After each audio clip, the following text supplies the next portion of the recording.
Hello, everybody, and welcome to the Battle to Be's Rise Up, Ignite Your Life podcast. Tonight, I'm super excited to bring to you Jennifer Anderson. She is totally my soul sister. She is one of the few people that I can really geek out with and get down to the details of all of this brain science and the coaching goodness and all the different modalities and the amazing work that we are privileged to be able to do. She is the founder of First Responders Coaching, and she has an incredible team out, boots on the ground, doing real work, changing real lives. So please welcome Jennifer Anderson. Hey, Krista, how are you?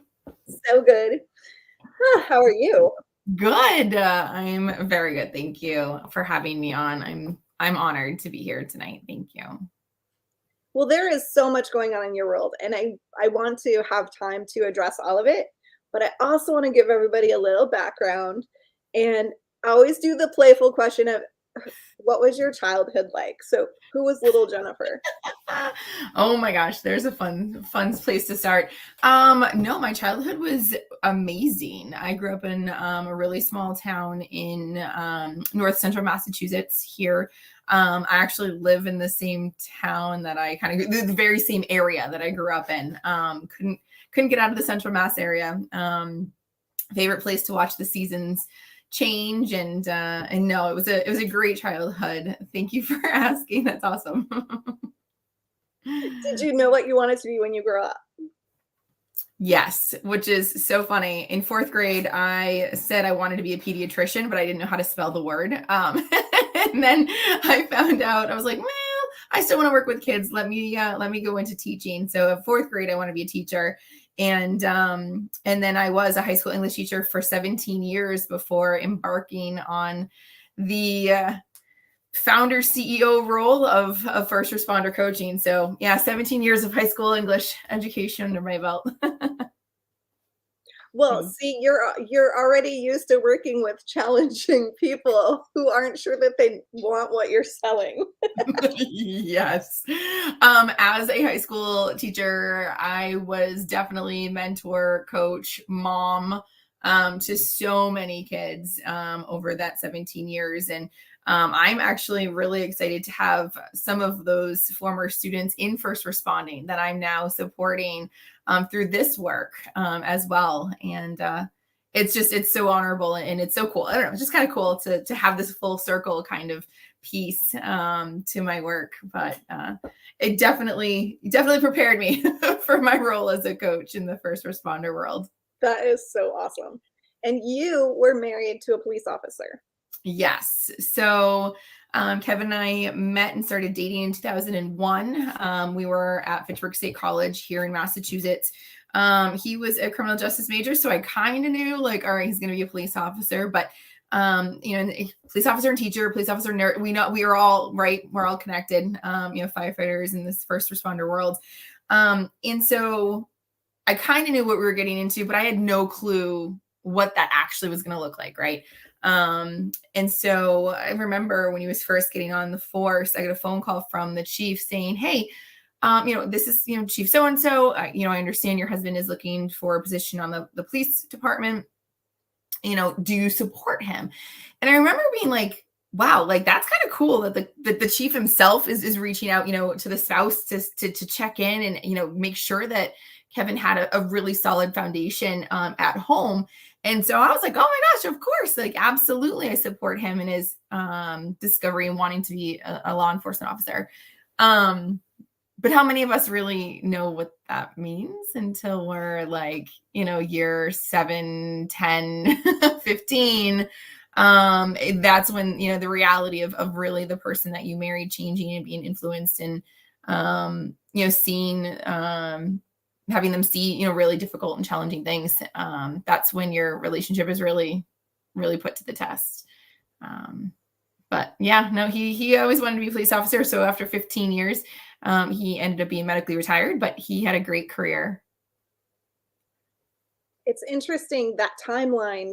People keep giving the same timeline for when it it's accumulative, so it's affecting them long before that. But that 10 to 15 years is when it really starts to take over, it seems like. And I'm trying to recall if anyone has used a different timeline, because I actually believe so far every interview I've done, it's between that 10 and 15-year mark that people are, they either retire, they start being an alcoholic, like not just using and slightly abusing, but they're literally in that alcoholic world, or the relationships are falling apart. So the big markers are starting to show up at that 10 to 15-year mark, which Mm-hmm. is which we don't science doesn't completely understand cumulative post-traumatic Thank you. stress. So we're dealing with kind of a different world than there was a car accident and now we have PTSD. So it's this trying to observe things and notice the patterns and figure this all out so that we can support people in the journey way earlier, Yes. right? Right. I totally agree. When Kevin especially got on the force, there was no hesitation that this was going to be his career path for his entire life. Like, he was wanting to be in the law enforcement world since he understood what a police officer was. From childhood, he was so enthusiastic about pursuing a career in law enforcement. And so his first diagnosis of PTSD came in 2015. He was about 11 years on the job, and he received some support, did some EMDR work, and then left and was like, I'm healed, I'm cured, I can go back out there, I'm good to go, everything's glorious, we're gonna be great. And I remember, again, at the time, being a spouse in this role and watching these kind of, I don't think you're quite cured, hon. Why don't we continue some conversations with a clinician? It was a time that I saw so much improvement, and so much weight was lifted from his shoulders, that I was like, okay, we're going to work through this. We're going to move through this, and it's going to be okay. But then fast forward, he didn't continue the EMDR work. He really didn't continue much of the, counseling work. And so by the end of 2017, December 2017, he had an all-out mental, physical, emotional break that led to a hospitalization in January of 18.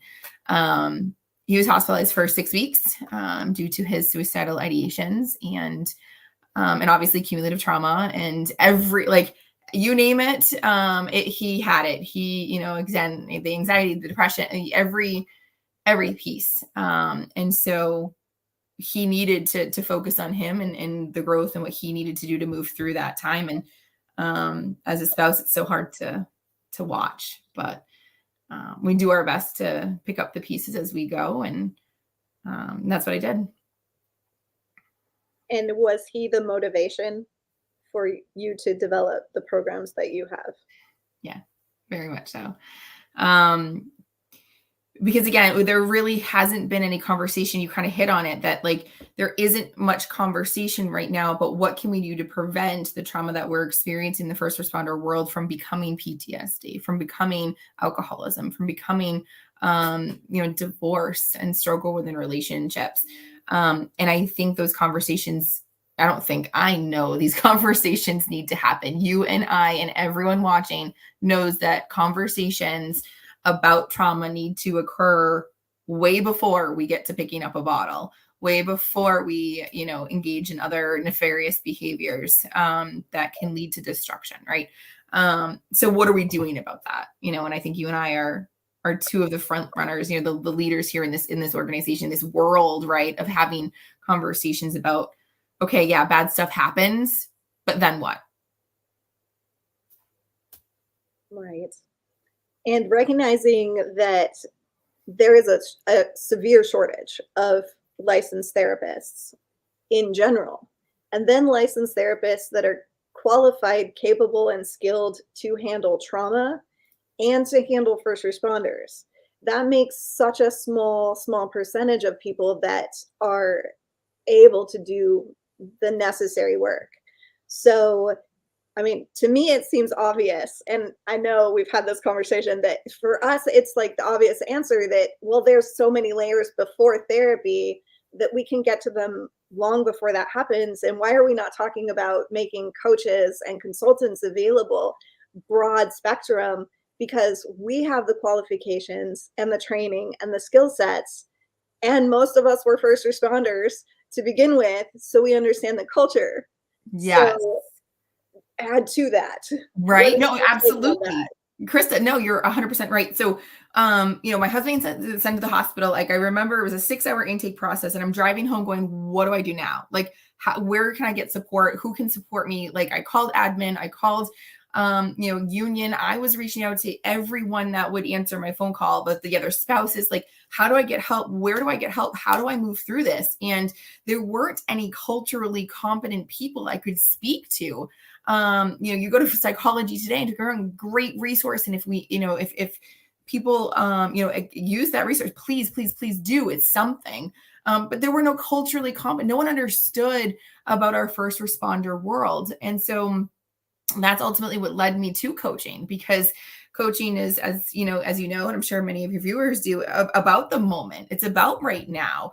I needed to figure out how I was going to juggle getting one daughter to dance, one daughter to school, one daughter to, the other daughter to this place and that place. I had to juggle our finances.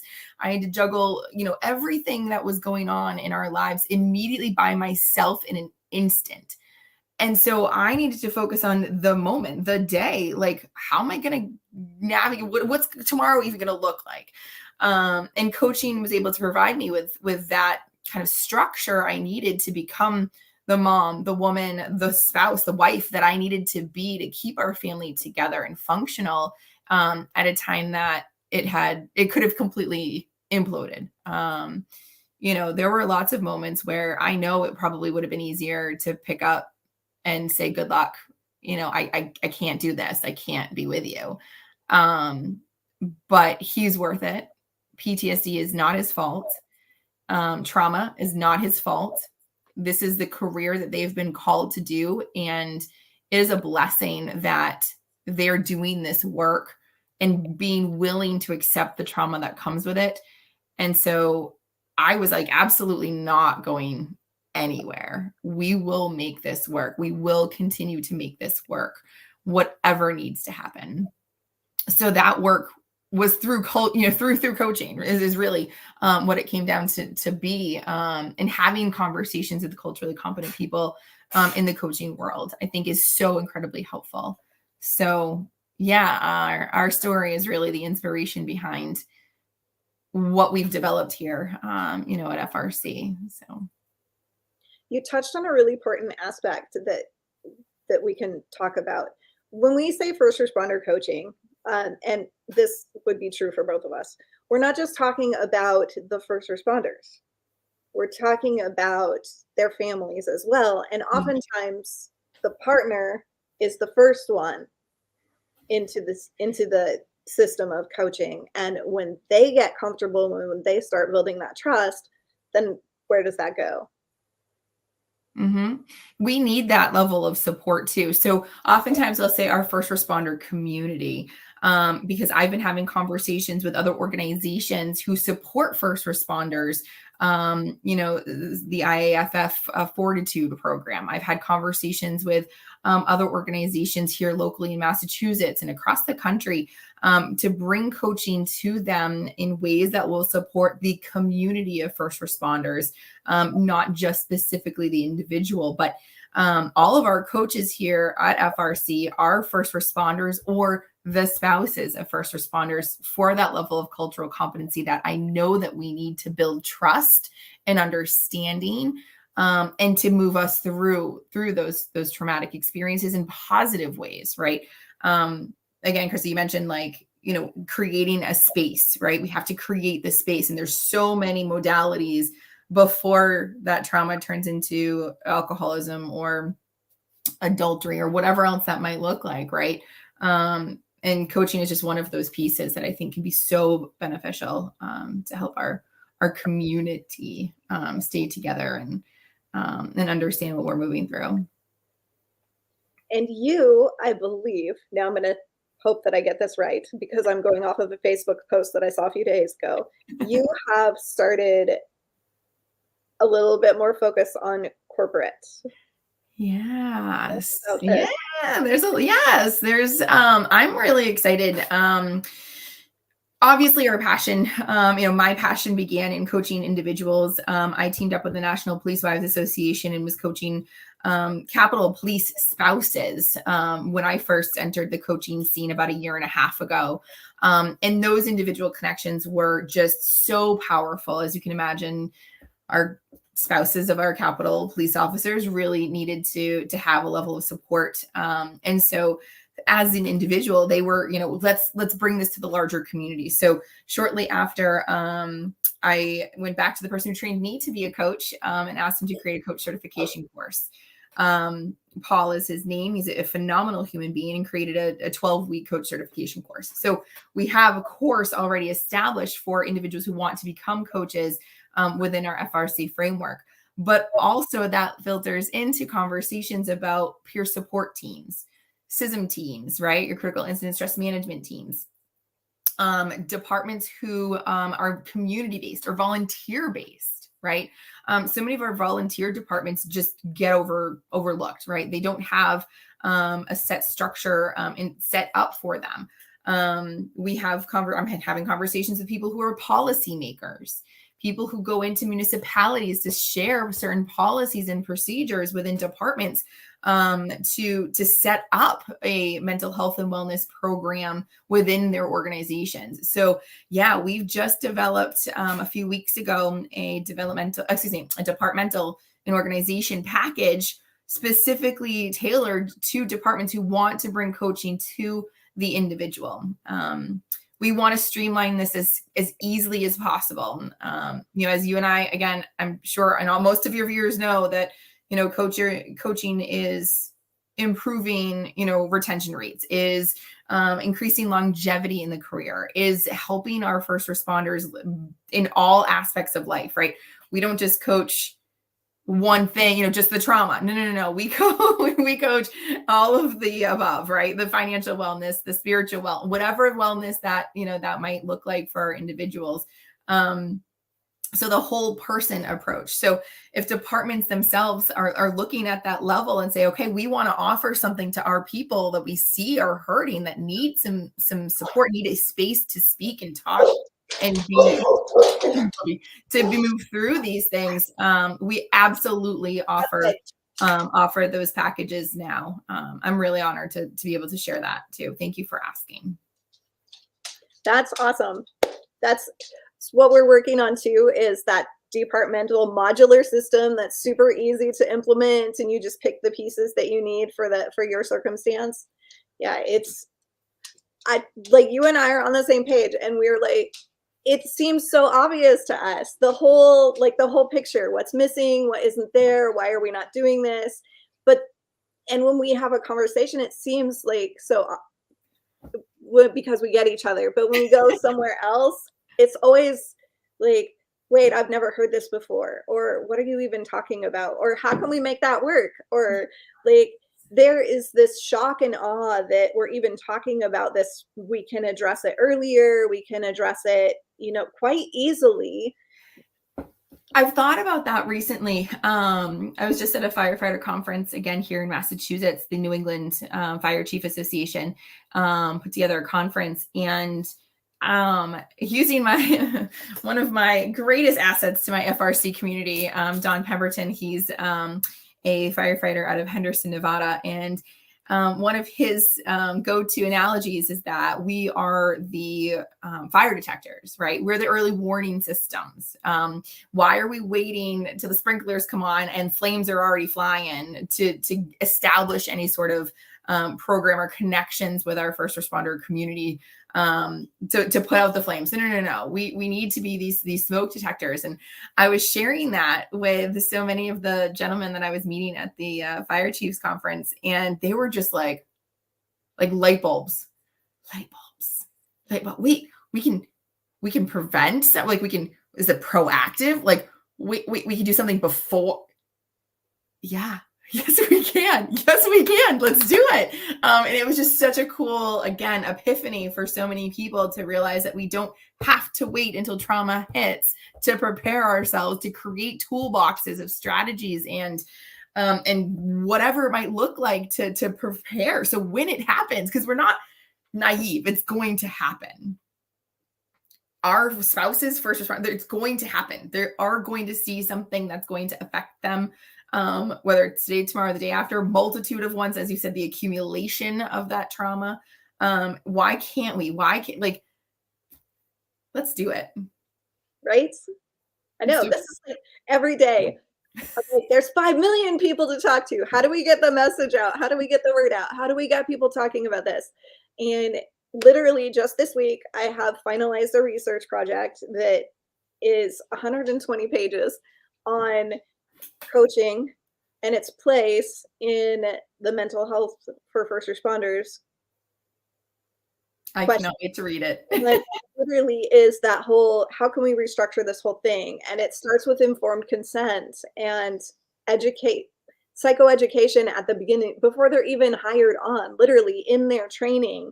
Because everyone I've talked to, they say, well, we did suicide prevention and we did mental health awareness, but we did it for other people, not for us. So we didn't know what it looked like for us. We just knew, that when we went on a call, somebody might, be suicidal, and this is how we would address it. Not that we might be suicidal. Thank you. And I was going to say, that's my checkbox, right? So many people I've had conversations with, when I say, oh, do you have a peer support team or do you have a critical incident? And they're like, yep, checkbox, I'm good. And it's like, no, hold up, let's rewind. And I think that those, again, there's absolutely places in the process of our coping and doing and moving through these traumatic events for them. Again, peer support teams, I think it's great to have conversations amongst each other. Hey, that was a really rough call. You good? But oftentimes that's where it ends. And they don't have the tools as peers, like you said, exactly, to have conversations about their own thoughts and their own depression or their own feelings about the things that they're seeing day in and day out. So you're absolutely right when, they're being taught these pieces that are, just checkbox as part of their training, but then how does it affect and influence who they are and what they're going to go through it's vital. Yeah. My whole goal, my goal in life is to change it from mental health rescue, basically, to mental health maintenance. And it's literally part of their weekly job. They have some kind of tool, resource, skill development, practice, whatever it is, incorporated into their life every single week on the job. Training is training all the time. And it can be really super basic stuff. I mean, we're talking about breathing techniques. We're talking about nervous system calming techniques, really basic stuff.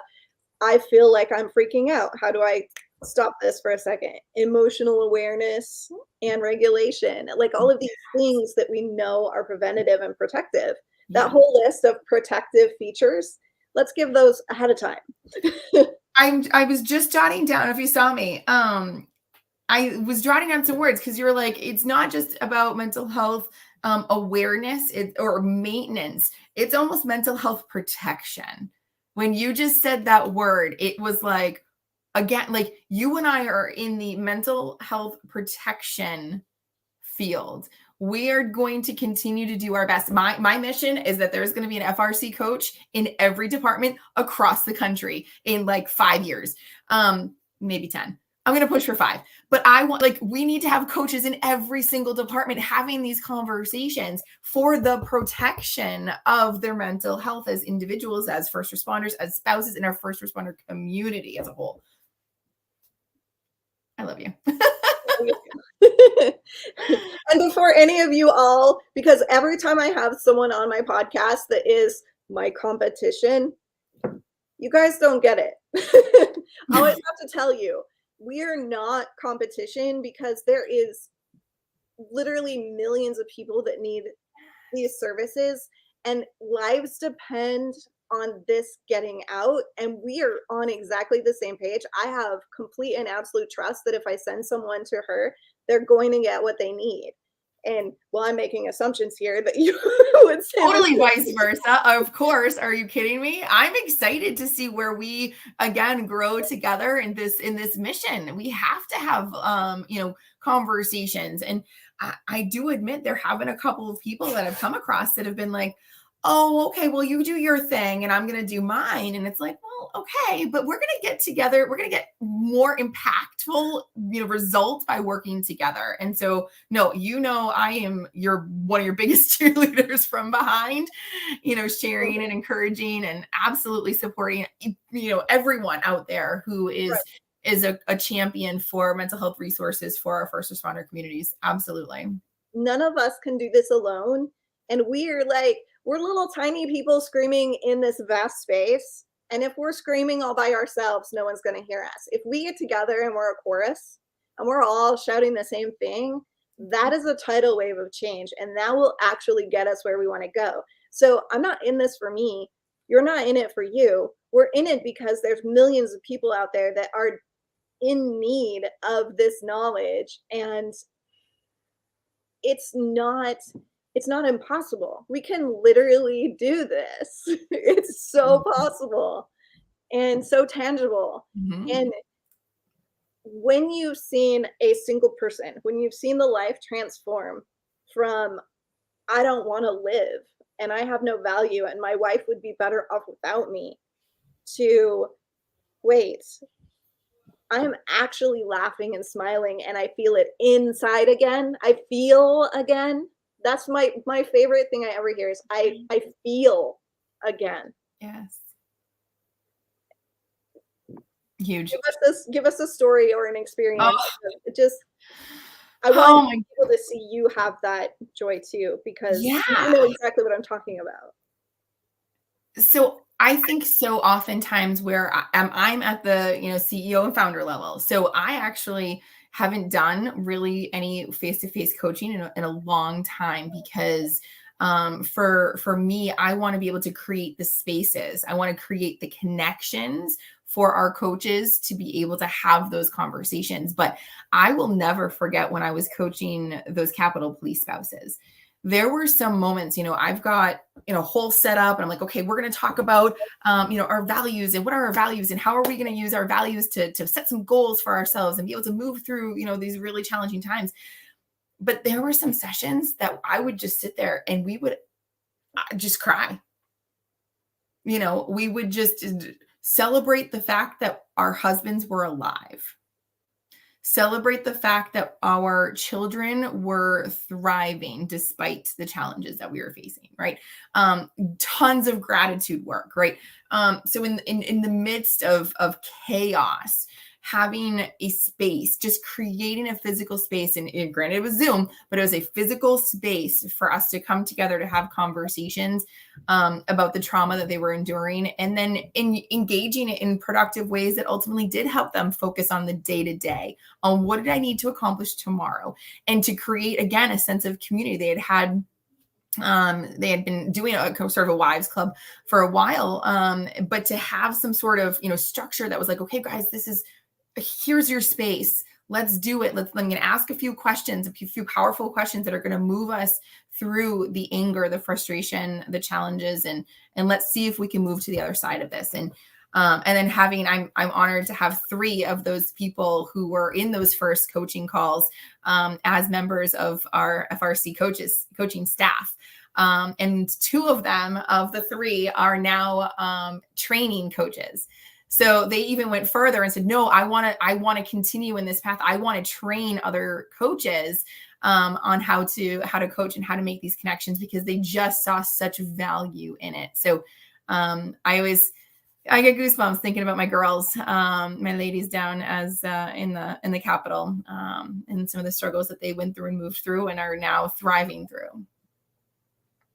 That's the one thing I won't give up, no matter how many places I have to go speak, no matter how much research I have to do. I've got to stay in.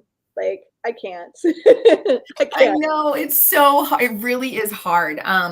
I had the epiphany, I believe it was last June, and it was just starting the conversations about building what FRC was going to look like. Because I thought I was going to be the one who was going to be coaching everyone. I'm like, just bring them on. I'm just going to coach. And then to have these conversations with these Capitol Police spouses, and they were like, no, like, we want to do this with you. Like, how can we do this with you? And I was like, oh, this could be really cool if I could create, a business, create some sort of organization that will be able to train coaches and then put them in, like you said, boots on the ground and having these direct one-on-one conversations within departments, within our peer support team, with everywhere. And so my mom, like, I'm literally having this like crazy moment, and she turns and she looks at me. She's like, well, Jen, if you wanted to be a baker, you don't open a bakery. And I was like, Dang it. Well, I guess I'm opening a bakery, and it was really a moment of epiphany that, you know what, I'm okay with not having without being the boots on the ground. I'm okay with it because I want to bring it to everyone else. We have a director of development. We've got director of business development, economic development. We've got, director of our lead training. We've got director of coaches, and so starting to build out this framework that's going to really come together and support coaching across the country, support our mission of bringing this modality. I was like, yeah, no, I see this as being something so much bigger than just, it's not me anymore. FRC is not me. It's so much bigger. And I know that you feel the same way when it comes to Battle to Be. Yes. We're just implementing our team. We have 6 coming on board. And so we're going to start next month training them to get them ready to be leading certain charges. And everybody's got their own little piece of the puzzle. And it's a very big moment when you start letting go of the baby. It's so scary. It is scary. It's exciting and it's scary and it's empowering. And the only part that I'm really nervous about is that quality is so important. So it's that, how do I maintain that pure integrity and the focus and the quality the further it gets away? So building those structures in a way that I can maintain what is most important in those values too. And still reach all the people that we need to reach. It's huge. Yes. It is huge. You're absolutely right, Krista. Like, I can't even express to you enough, because we know, you and I know, right, that there are certain programs out there for life coaches that is, $250 and a couple hours on a Saturday morning. That is not the quality of coaching that we want to bring to our people. We want to make sure that not only are we keeping the integrity of the field itself, right, of coaching, but then bringing that level of quality to our first responders is absolutely one of our missions and goals. And I'm so, again, honored that we are sharing that mission together, because I know, I've had some people who've come in who've said, oh yeah, I've been life coaching for a while. And it's like, okay, let's talk about what certifications you have. Let's look at some of the, experiences that you've had. And don't get me wrong, they're amazing human beings. And I think that they've got great starting skills when it comes to having a coaching relationship.